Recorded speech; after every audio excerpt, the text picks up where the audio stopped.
Chirping birds. Normally this would be a good time to reflect upon the beauty of nature, but it is 6 AM. Covering my head with the pillow, I slam my face into the mattress, hoping that the impact will send me instantly back to sleep.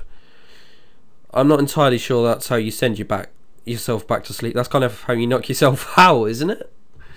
I might be wrong, futile. I toss and turn, but sleep simply won't return to me. Alright, nature, you've won. See, I'm getting up now. The lack of sleep weighs my mind down, and there's only one remedy for this, a nice hearty breakfast. It would be nice to be the first person here. To be the first person to dig into a hot pile of food, to sit wherever I desire. It would have been nice. But even my exceptionally early start has put me behind the most diligent students. Who eats at 6 AM, dear God? I guess there are quite a few people that have early starts here for one reason or another. A group of students in sports clothes huddle around one table, eagerly discussing game plans in between inhaling great gulps of food. Scattered around the hall are a number of bleary-eyed students, probably suffering from the same ailment as myself, noisy birds. And of course, there are the people that actually enjoy getting up this early. The ones with their bags stuffed with textbooks and completed homework. It's hard not to despise people like that, even more so when you're tired yourself. Picking out a familiar face from the thin crowd, I head towards the nearest table. Lily sits alone, delicately feeling her way around a small plate of eggs with her fork. It's almost a shame to interrupt her from her clockwork movements. I wonder, is this how a blind person zones out? Simply moving in predetermined patterns learned over the years? Just like how a sighted person would eat, like reading a newspaper? Good morning, Lily. I don't expect you to be here this early. Oh, Hisao, you startled me. I didn't know you took breakfast this early. I don't. This is an exception of the rule. I'd greatly prefer to be late to school than early to breakfast. Lily gives a small sigh at my admitted tardiness as I begin eating my food. It doesn't take long for her to lapse back into her previous mindless nibbling. Each short motion acts energy. I suppose this is similar to letting your eyes wander while performing any ordinary chore.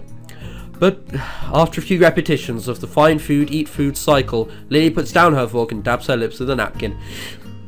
Hisao, do you mind if I ask you a question? The music's also cut out, so this means it's going to be serious. Damn, all I want is a little food, about 4 hours of sleep, and nobody says, can I ask you a question for a simple question? Sure. Do you think of Hanako as a friend? Oh, damn. That's one hell of a question. Huh, this seems like a leading question. I guess so. Why'd you ask? No real reason. No, you can't go say something like that and then not explain it. I do have another question, though. Why is it that you think of her as a friend? Alright, that's not what I was expecting her to ask. This is well above my level. What is she expecting from me? I'm not really sure. I guess it's because she's a little different in the way she deals with people? Since I've known her, she hasn't really connected with anyone. She doesn't seem interested in other people, and I think people are a little scared of her by her appearance. Really? I thought that kind of thing was, well, discouraged here, discriminating and such. If I were to put it one way. She furrows her brow in thought, a move which makes me slightly anxious as to what she's plucking from her mind. I'd say that you're a little naive. Ouch. Naive? I'd be insulted if not for the slightly cynical grin on her face. I see. While Yamaku has a stronger sense of community compared to other schools, it's far from being free of conflict. Rules cannot remove human nature. After all, only suppress it. That's something I've noticed, actually. Just little things, like how certain people and cliques avoid each other in the hallways. It's no different from my old school, really. Even Lily and Shizune could be considered bitter rivals, even though they both seem like fairly accepting people. Well, at least Misha-tinted Shizune does. Who knows what actually goes on with her fingers and behind her glasses. I guess you're right, but when I first came here, everything was a bit of a shock. I kept on making mistakes, or at least thinking I was making mistakes, like when we first met and I said, I see, to you. I didn't know if that was considered rude or anything, so I tried to just put it in the back of my mind. treating people any differently and that kind of thing. So I didn't. I told myself that Hanako and you and everyone else was just normal, and I tried to ignore the obvious. I talked to Hanako as if you were any other person, and so we became friends. At least, that's how I think it happened. But, you know, I feel guilty just from saying something like that aloud. As if it took extra effort to think of Hanako or you or anyone here as normal people. I don't think that's right. Hisao, I think you are naive, but I also think that you are a good person. It is perhaps one of your better traits. I suppose I can take that as a compliment. Tell me, are you free tonight? If you don't count homework, then I'm as free as the breeze. Ugh, God. In that case, would you care to join myself and Hanako for tea? I don't really have that much money at the moment, so going out isn't really... Oh, I didn't mean going out, just here, this evening. You can access the classrooms in the evening here? No, that's not what I meant. Hanako and I often use my room for tea parties together. Please feel free to drop by after dusk. Shall I bring a teddy? This is normally what we do at tea parties, isn't it? Sure. I see no problem with that. What's your room number? 225, room 25 on the second floor. Right, that's why it's 225. Okay, sure. So that means my classroom's on, like, the third floor. Right, gotcha.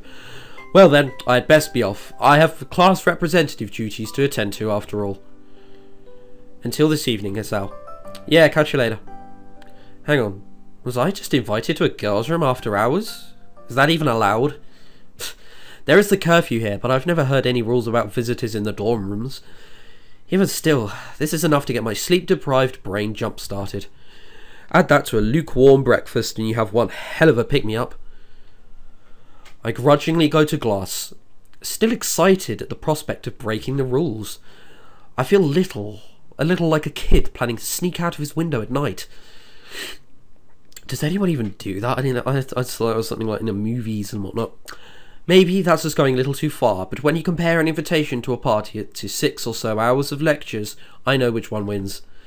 Misha and Shizune do little to relieve my boredom either. For once, they seem determined to actually complete Mewtwo's assignments.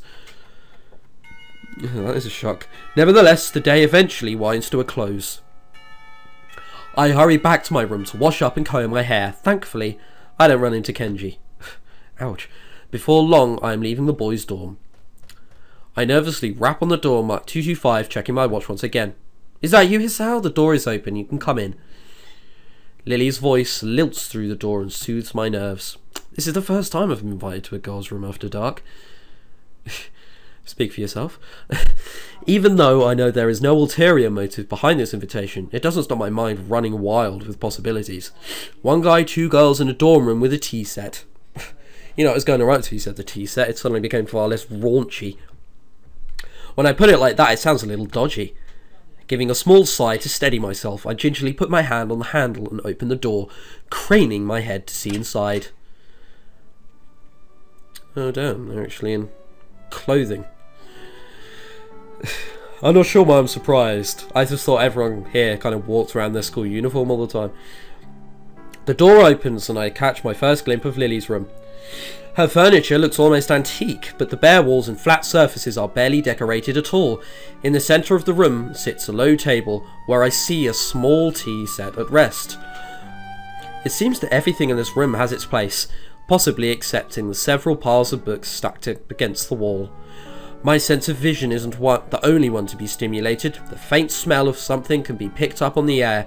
Nail polish, perfume, makeup, it's hard to describe any other way than girly.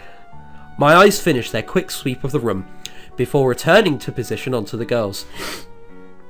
Lily sits next to the small table, wearing very dark blue pyjamas. They're black, aren't they though? Dark blue pyjamas with shorts that show off plenty of her alluring pale legs. Opposite her, Hanako sits adorned in a conservative light pink gown. What is this, a fashion show? Come on. Her hands are firmly fixed between her legs, her shoulders forward and her head down as if trying to hide herself in it. It would be easy for her to do so. It looks about 2 sizes too big for her. Waves of flannel flow from her frame, making her look like a child playing dress-up in her parents' clothes. She looks up to confirm my identity, and the beginnings of a thin smile creep across her face, before vanishing so fast that I can't be sure that they were even there. There's no point of you standing in the doorway, Hisao. Well, judging me. I take a step into my room. Into the room, closing the door behind me. My, I'm afraid this is a really small room for the three of us. Would you like to take a seat? I slowly walk to the table and sit down, trying my hardest not to disturb anything along the way. I also can't help but steal a quick glance into Lolly's top as I sit. Oh dear. To be robbed of sight would be almost a terrible fate. Well now, how about some tea, Hanako? Could you please pour? Sure, Hisao, would you like... I would love some tea. Do you need a hand? No, I'm fine. Thank you. Thank you? Lily finds it difficult to resist a smile at her companion's nervousness, something I can't really blame her for. Been a tiring day? Yeah. I relax at my pace opposite of the cabinet. To my left is the blue-clad Lily, and to my right sits the pink Hanako. The tea set on the table looks cute as well as practical, painted red with a floral motif. It looks odd when contrasted with Lily's plain but generally sophisticated looking furniture, which leads me to think that Hanako might have picked it out. There is a slight ting when Hanako accidentally clips the teapot on a cup as she is pouring. She breathes in sharply. She must be really nervous, as it's not the kind of thing anyone would worry about. Hanako quivers at her mistake. It's okay, Hanako, there's no need to be nervous.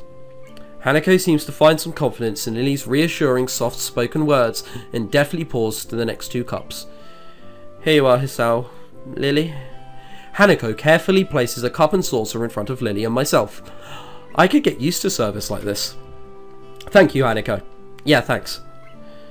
You're welcome. Lily searches for her cup and upon finding it, sips delicately. I do the same. This tea tastes somewhat better than the tea we usually have at school. This is nice. It's so different from any tea I had before. Looks like you picked the right one, Hanako. I was going to say, they're just drugging me. You've done well, even if it was a bold move. Hanako's smile returns, redoubled. Even with her blighted face, her shy smile couldn't be called anything but cute. I'm glad you like it. Hanako, finally beginning to relax, sips from her cup. Something about this makes me think Lily's question at breakfast. Why am I friends with Hanako? Lily seems genuinely concerned for Hanako's well-being, but it's not like I can do anything to help her. As far as I can tell, her scars don't hold her back physically, and everyone I've met seems to overcome their disabilities to some extent. I don't have any ulterior motives to hang out with Hanako, we just share similar interests. Isn't that enough? So Hisao, are you enjoying yourself? Lily's words break me out of my reverie, and I take a second to reconsider where I am. I'm in a room with two girls in their bedclothes. This is something to be enjoyed. Yeah, it's relaxing, almost like I'm not at school anymore. Do you do this often? Quite often, but not as often as we take tea in the school building. Considering they do that nearly every day, that's not a big surprise. As I move to take another sip from my teacup, I find it sadly empty. That was delicious, thank you, Hanako. Lily? Yep, you're welcome. Yes, you're most welcome, Hisao. It's nice to have a third person here. Well, anytime you need someone to fill in that position, I'm always available. Always.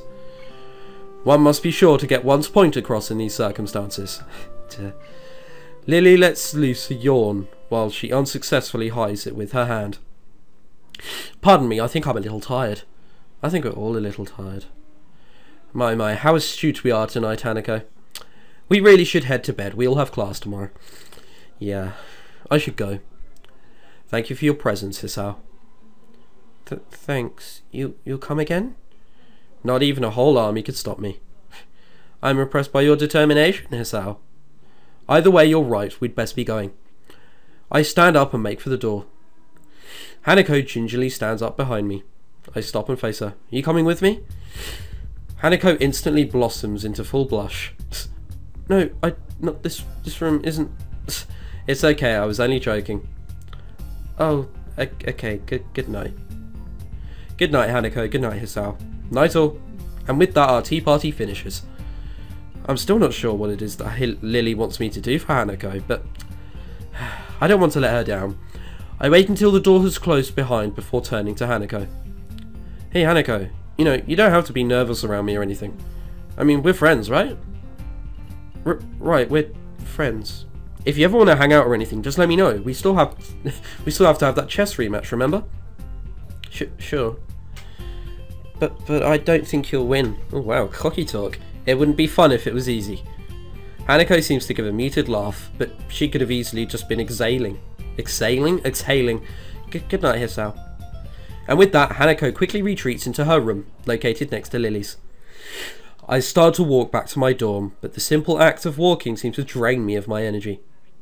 I barely make it to my room before I'm hit with a wave of exhaustion. I kick off my shoes, fall into bed, and fall asleep by the time my head hits the pillow.